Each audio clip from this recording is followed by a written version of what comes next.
This comment comes from a video I did about boundaries, and so yes, this was a sound over, so it wasn't the ideal example of boundary setting. The main takeaway I wanted people to take away from it was this person getting this person off the phone when they knew that they were probably talking in circles and wasting their time. The second part of this, the I statements. Yes, I statements are very important, but one of the takeaways that I want people to be able to take away from my platform and from the things that I do and from the type of content that I put out, in particular when it comes to boundaries, is that sometimes it's not the ideal situation. There are certain type of boundaries that we might set with people who are healthy, people who we love and we care about, that we want a relationship with. And there's a whole nother set of boundaries for people who don't respect your boundaries. Guess what? If you I will statements will not work with certain people, period. And I always compare this, and if you've been a part of my lives and other people, I've used this analogy before in my lives, that you may have someone that stops by unannounced that wants to surprise you, maybe a high school or a college friend that stops by, and guess what?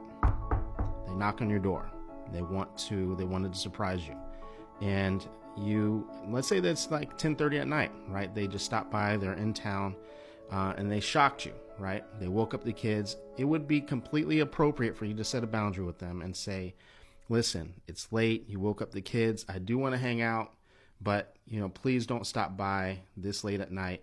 And more than likely, they would respect that, right? They would respect that and say, you know what, I was just trying to surprise you. Yeah, let's hang out on Saturday.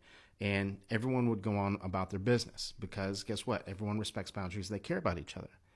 I promise you this, if someone comes in and they kick your door in at 3:30 in the morning with ski masks on, and you say to them, hey, it's really late at night, you woke up my kids, I promise you that you setting a boundary like that won't work, right? So we have to understand that there's different levels when it comes to boundaries.